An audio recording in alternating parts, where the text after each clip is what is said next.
I feel like for Zverev here, so we'll get into this, but he made some comments this week, wasn't able to back them up, and now he's facing some backlash, a lot of karma, if you want to call it, on social media, after his loss, especially. So what he said was, and I'm paraphrasing here, but basically he was talking to the media and he said tennis is lacking variety in playing styles. You can play the same style on every single surface. Tennis isn't supposed to be played like that. And then he went on to say that tournament directors are slowing them down on purpose to favor Jannik and Carlos.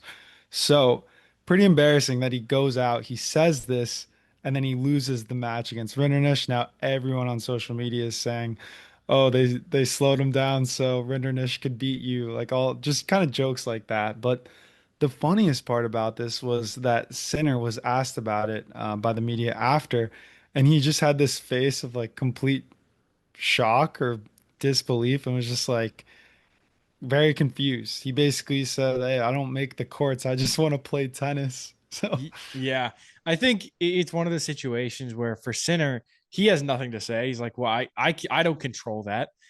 If they are doing something like that, and for Zverev, I think he has to take a note from what Tristan told us in our interview with him last week, right? Like as players get better, their style is going to go away because you're just trying to be the best at every single thing, right? You can't just focus on having a great serve because that doesn't help you once you get to the top 100.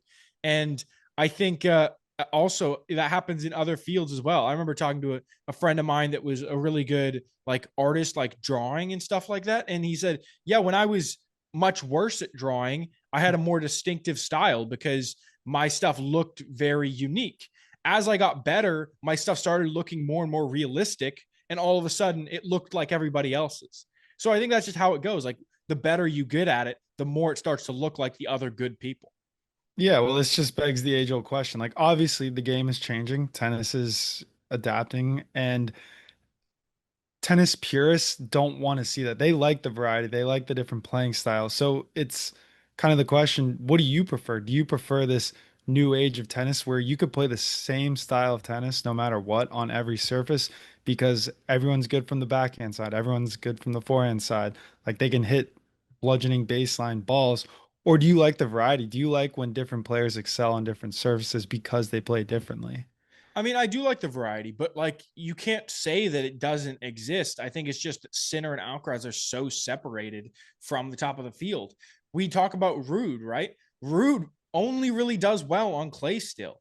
I mean, he pulls out a random result here on hard court, here and there, but he's a much better player on clay than he is on any other surface. So the difference still exists. It's just that when there are two guys separated completely like this, it makes it so that they're better on every surface.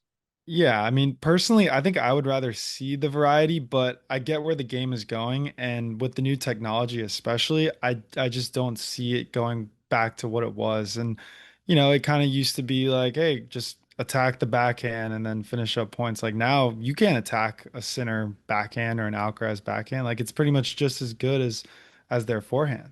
Well, just think about it like this. This is how I view it, right? Let's say that Alcaraz on clay is a 10 and Sinner on hard court is a 10.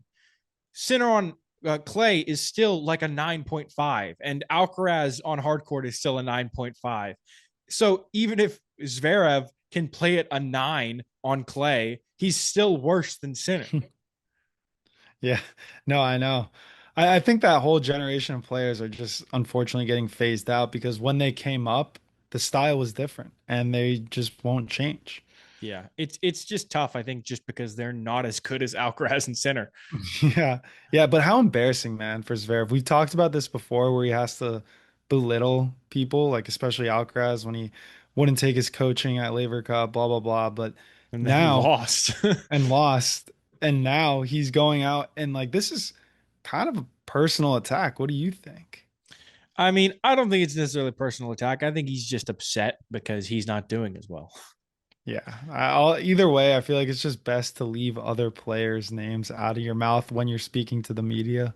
Yeah, no, it's obviously better, but Zverev has never been that way, right? Yeah, yeah, you kind of gotta love him for that. Like he's we're talking about him, so Yeah, I guess he's not afraid to create drama.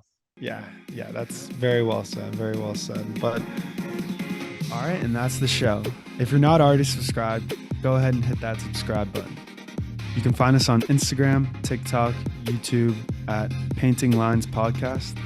Feel free to shoot us a DM or email us any questions or thoughts at paintinglinespodcast@gmail.com.